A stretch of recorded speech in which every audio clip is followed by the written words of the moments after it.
Hey everyone, today is Monday, July 6, 2026. Today is day 9 of my Planting Everyday video series. I'm up at the house now. I last 2 days have been down at the farm, but I've been putting trees in, but today I'm putting in something back up at the house. Before I get started, I did want to show you the pollinators.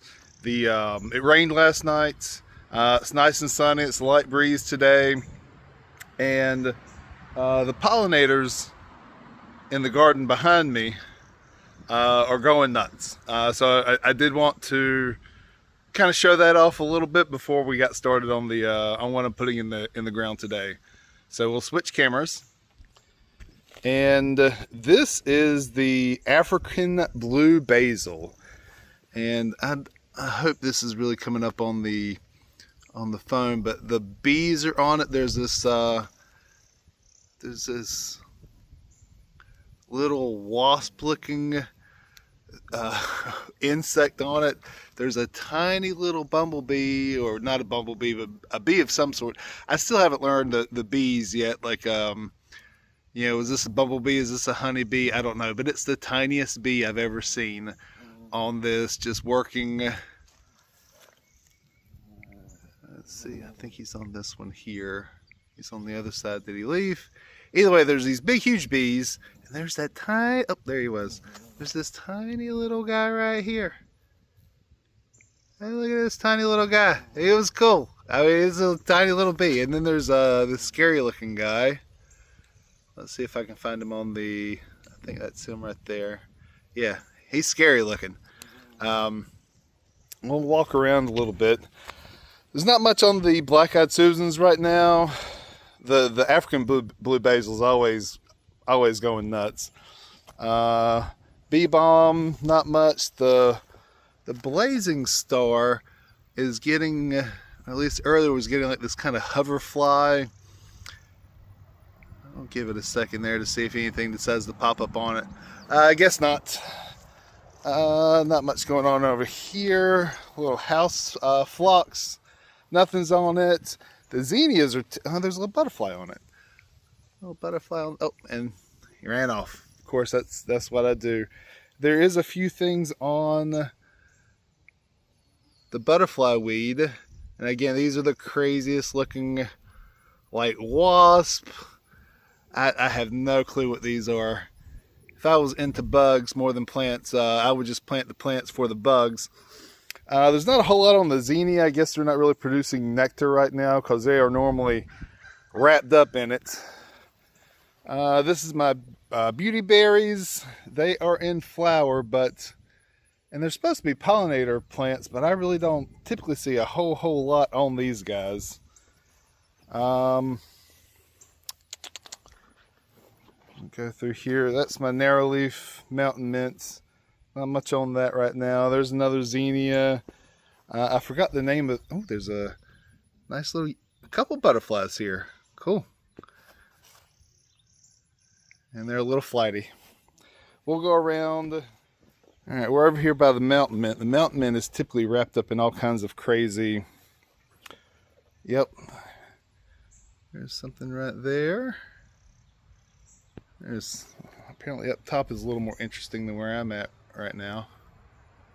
But yeah, I thought that was interesting. This morning is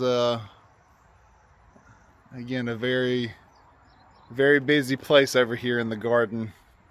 Again, it rained last night, so and it is a nice hot sunny day again today. And the black-eyed Susans are going out of peak. Purple coneflower is not hitting on a whole lot this morning. We'll go over here to the other little island that I have. Typically this agastache will have some stuff on it, but it wasn't doing extremely well. It was drying out every day, so it had flowers on it. I decided to cut the flowers off of it just to help it establish itself. you know, just so that it didn't dry out every day. I don't think I planted it quite deep enough. I can see some soil down there at the bottom. But yeah, so just want to do that little garden tour this morning real quick for you, because you know, the place is alive and buzzing right now. So that was really cool. So we'll go ahead and get the camera set up, and we'll put in what I plan on putting in today.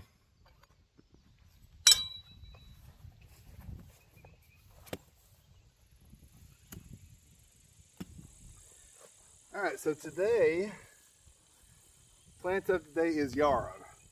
I really don't know much about this plant other than I wanted it. It is completely different looking than anything else that I have in the garden. We can get a look at it here. It's almost kind of fern-like. This one has 2 in it. It's supposed to spread by rhizomes, again, which is something I really like a lot. It's over here with, this was something I put in the ground a few days ago. This one, so I need a correction on a previous video of mine. This is narrow leaf sunflower, and that is cut leaf coneflower. This one, this little area here, it's probably like 2 or 3 by 4 feet now. You know, kind of a little grove of it, but it started off with just 3 plants, so that spreads really nicely. I like it a lot. It's starting to kind of shoot up and flower. It has a really nice, pretty yellow flower, almost like a black-eyed Susan, and I believe this is very similar. It has a nice yellow flower like a sunflower or a black-eyed Susan, just smaller than a sunflower. And this also spreads pretty aggressively as well. So I'm kind of putting all my aggressives over here. I don't know how this is supposed to spread by rhizomes. The Agastache. Yeah, Agastache. Just not quite as aggressive. The poor house phlox is just going to have to deal with it, because I also have obedient plant back behind us here, and that started off with 2 plants last year, and there's at least 15 to 20 of them right now. So we'll go and get started with the Yarrow. Again, I got to clean this out. I have to mulch here. I used all my mulch that I used that I mulched up yesterday in the trees that I put down at the farm. So this week, that may be my next challenge. Whenever I run out of plants, I'm pretty sure that's going to be my next challenge. Whenever I run out of plants to put in the ground, is mulching up the invasives on the property. So I still have Bradford pears that I'm going to take down, but I also have a big, huge mimosa tree over in the side, over in the front yard there, and that one's coming down. And there are a few mimosa trees in the tree line around the house. So, along with plenty of Chinese privets. So, being as I have a wood chipper, I am not going to be running low on things to chip up in the chipper anytime soon. When I run out of that stuff, I will. If I ever run out of stuff to take down and chip up with a chipper, I hopefully will have. I'll stop doing YouTube, because again, I got 50 acres here, and every wood line all the way around, as far as I can see, there's privet, and there's no way I'm chipping all that up in a lifetime. But I will say this: I will have an extra day to do this type of stuff, because work is going to start working 3 10-hour days instead of 5 8-hour days. So I will have a whole extra day to do a video, just work in the yard like this. Normally on days like this, I'm trying to do something quick because I have to go to work. And so there won't be I don't spend a ton of time editing the video. I don't spend a ton of time shooting. Today was the first day I'm going to do this in 2 shots because the pollinators that I did a little earlier.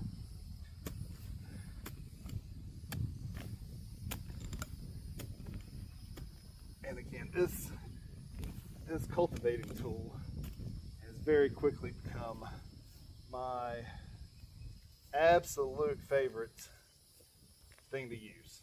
It very quickly chops up the ground, makes things loose so they just come right out in one go, typically, not all the time.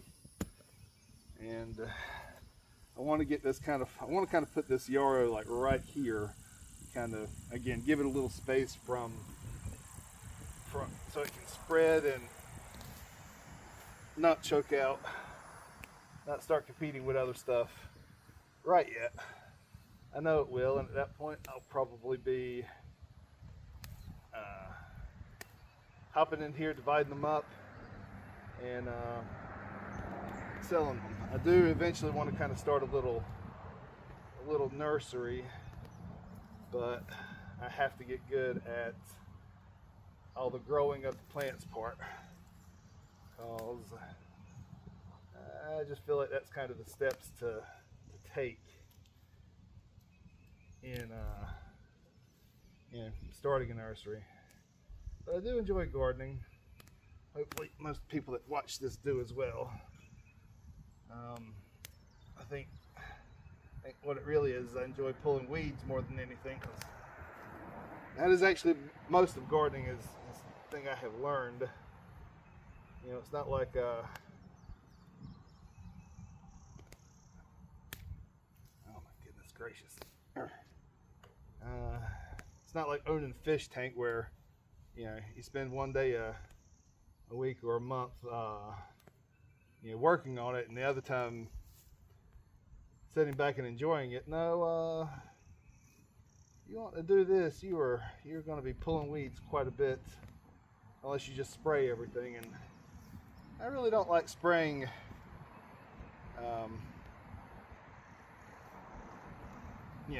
Roundup and stuff like that around here. If I can hit it with a weed eater, or if I can manually pull it, I do. So clearly I enjoy pulling weeds more than anything else. But the pollinator video, like I earlier that I did just a minute ago, that's the cool part, is seeing all the little creatures that come to visit, things that you never knew existed. Before I started doing this, I just assumed it was bees. Bees are your pollinator, and that's not the case. There's a bunch of stuff that's pollinators. You may think butterflies as well, but you don't think of all the little wasp and all the little crazy looking bee looking things and wasp looking things that show up to pollinate, or there's flies that pollinate, all kinds of stuff. Then occasionally I have seen little things that prey on pollinators, which again I did not know was a thing. I have a picture in my camera roll. If I could ever find it, I would show it, but it's of a tiny little green spider that is on I want to say he's on a zinnia, but he blends in so perfectly, and he's just sitting there waiting for somebody to come by so he can pounce. Or that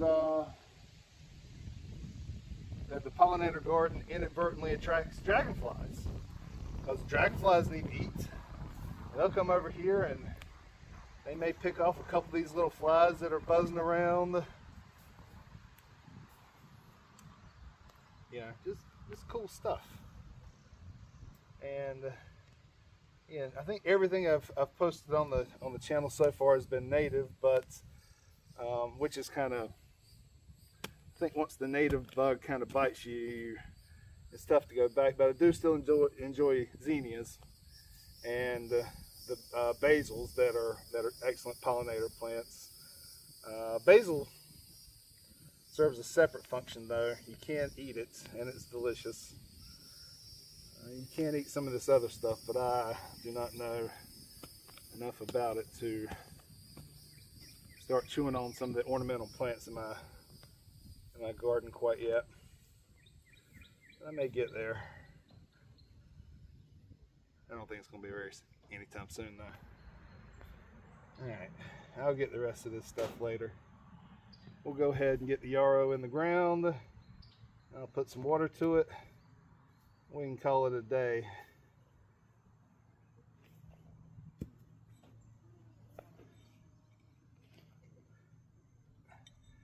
Yeah, I kind of notice whenever sweat starts dripping from my head, it's about time to wrap it up and put something in the ground.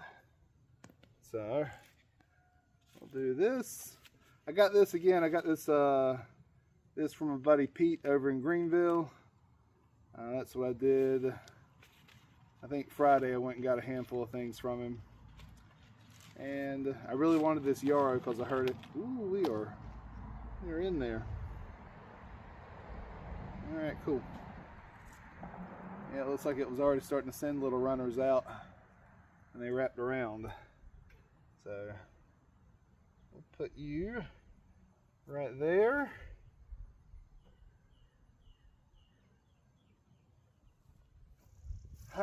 Well, that was a first. I knew it was going to happen at some point, but my phone got overheated, turned off, and luckily it did capture me getting the plant in the ground. Not that no one would believe me, but because it's clearly in the ground now, but it cut off early on me, so good to know I can't just babble on for 13 minutes when it's 90 degrees outside on this phone. So that was it. I just wanted to wrap the video up. This is day 9. We've got the yarrow in the ground, and let's go and get water started real quick.